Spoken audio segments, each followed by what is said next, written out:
are you? You're not drunk yet, right? That's good. So, I'm really glad to be here. I am still in the process of reeling from Maya Angelou's transition because I was introduced to the idea that your story is urgent and important and necessary when I read her autobiography for the first time. And I was an undergrad when I did that.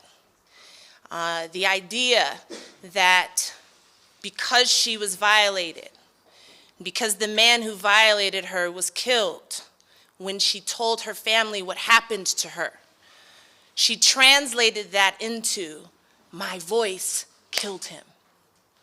And she was mute for 5 years. And as Chantal alluded to, when she elected to speak again, the stillness that she'd been willing to occupy for 5 years informed the brilliance, right? And the bigness of the voice that we all came to know. So I'm still grieving her. I had the opportunity to meet her twice. She was, in fact, my keynote at my undergrad graduation. I didn't tell you that. So Maya said, pretty women wonder where my secret lies. I'm not cute or built to suit a fashion model's size, but when I start to tell them, they think I'm telling lies. I say, it's in the reach of my arms, in the span of my hips, the soft of my brow, the wide of my lips. I'm a woman, phenomenal woman. That's me.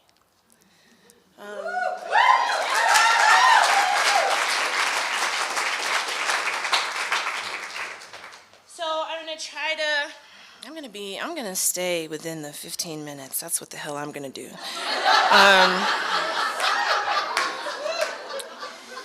So for me, the process of, one, beginning to understand that I had something to say, that two, I had permission to say it, that three, that permission didn't come from anybody but me, and that four, not only was my voice necessary, not only was it urgent, but it was persistent and for always, that I could offer it into a space and not teach you anything necessarily, but show up big, and in so doing, maybe it becomes instructive. Maybe you recognize that that is also belonging to you. I think that's powerful, okay? So I'm gonna read poems. So this first one is short, but it is in fact a dream I had. It's in my book, a poetry book that was published by Penmanship Books in March.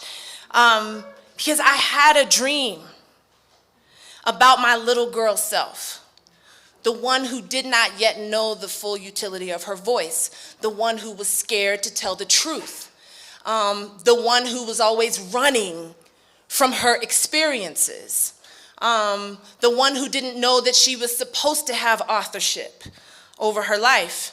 I had a dream about her and sort of saw her own emergence out of silence and into shouting. This is a very short poem, and then I'll get into some meatier ones, but it matters to me. The dream about shouting is as follows. In the dream, every word is red paint. I speak and it looks like a murder scene.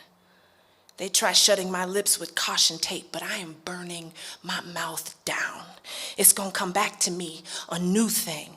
No troll-bridged tongue, no yawping, soundless, empty. In the dream, I am waiting for my mouth to be born. When she is, everything will be loud.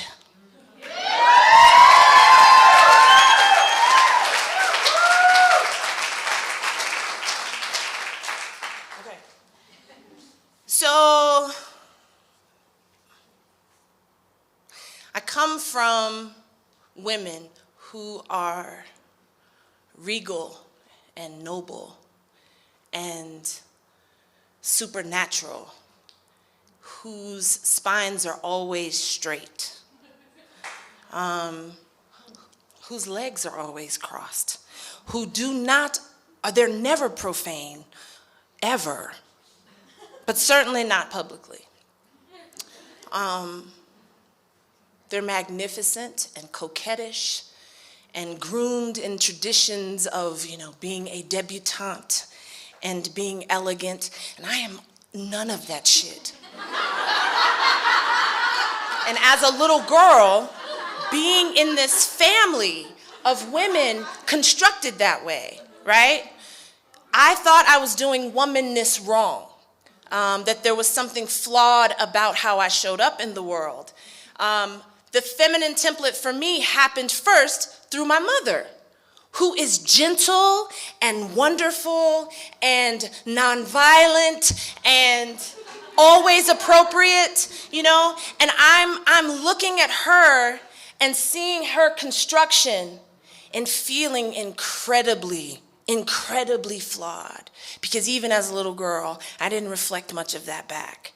And it was into adulthood when I realized that, again, the business of womanhood, what's so cool about it is that it's in your handwriting. It should not be prescribed.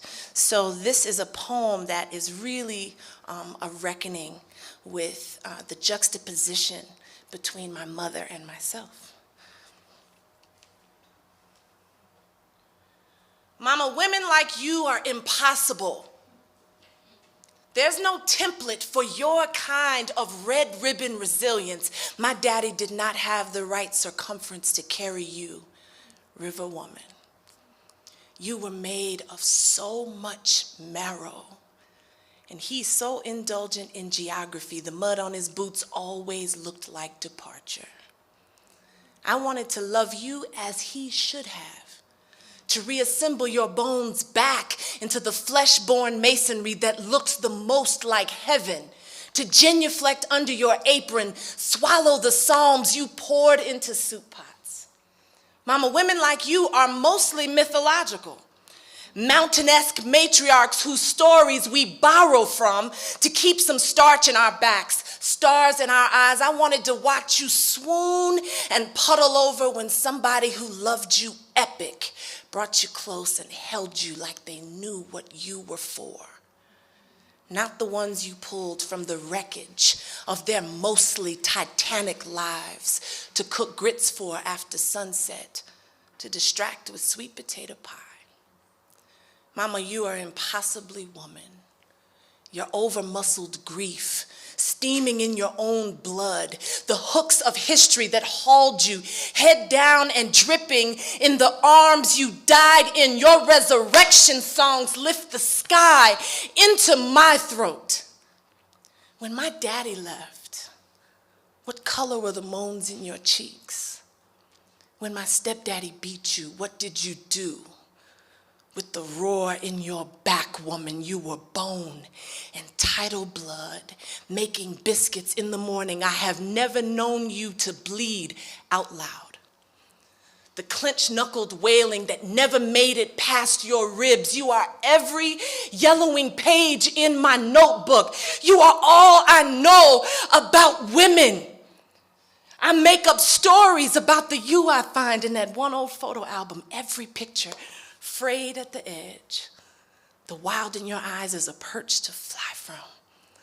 Without the spill of daughters oozing from the yawn in your thighs, spinning prettily like a bee, you had a cigarette between two fingers, just honeyed in your soft, whimsical, right now womanness when your body was new and unstoried. When your head did not dip below the dawn. Were you ever dandelion wine? Did you ever let your body be an altar? Did you ever let your pain spread out across your face? Let it be the dirge it is. I don't know how to live bloodlessly, mama. Everything in me is so profane and piled up. I am a red dress and an open secret. You have been a funeral procession. We are related by way of backbone. You are all I know of woman. And I'm nothing like you, mama. You are all I know of woman. And I am nothing like you.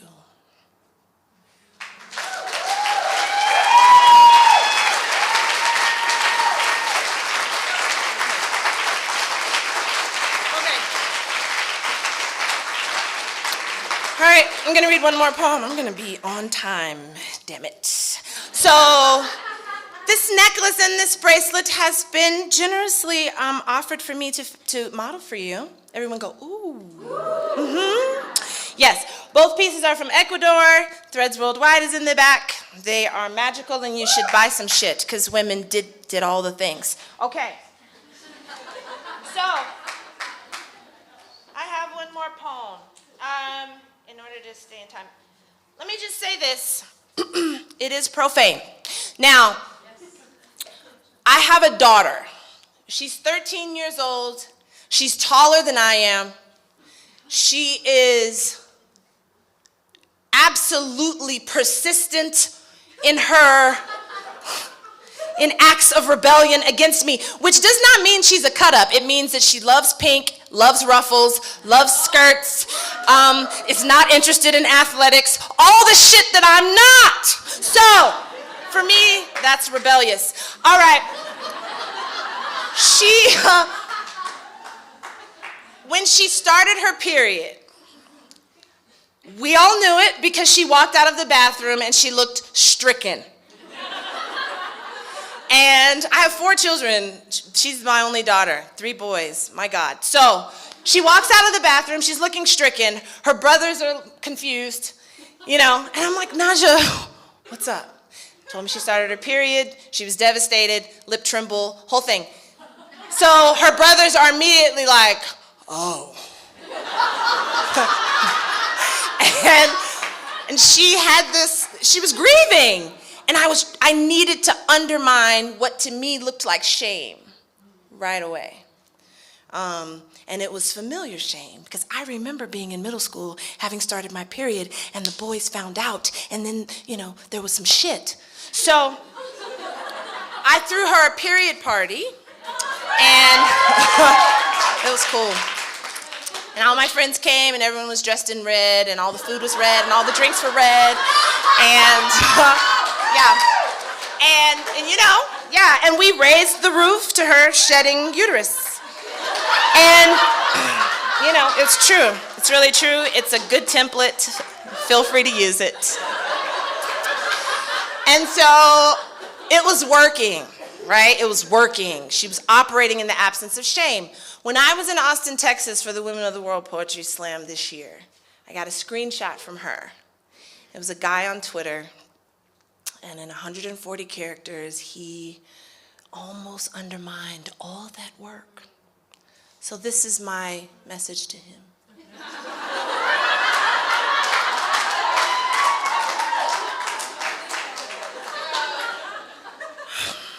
So dude on Twitter says, quote, I was having sex with my girlfriend when she started her period.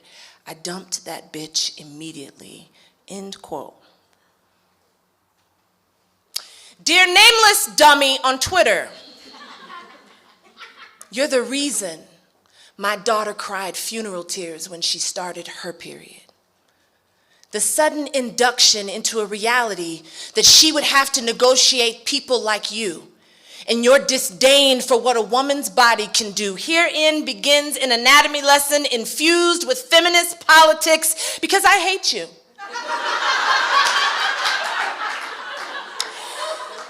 There is a thing called a uterus. It sheds itself every 28 days or so, or in my case, every 23 days. I've always been a rule breaker, but that's the anatomy part. I digress.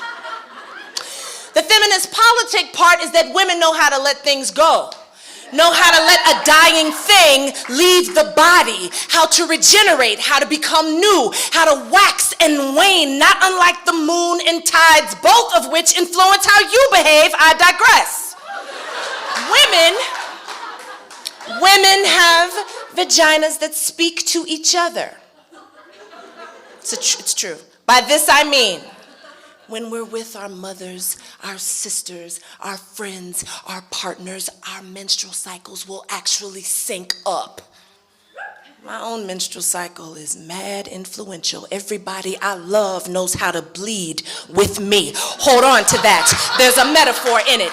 But when your mother carried you, the ocean in her belly is what made you buoyant, made you possible. You had it under your tongue when you burst through her skin, wet and panting from the heat of her body, the body whose machinery you now mock on social media. That body wrapped you in everything that was miraculous about it and sung you lullabies laced in platelets, without which you wouldn't have no Twitter account at all. Stupid. I digress.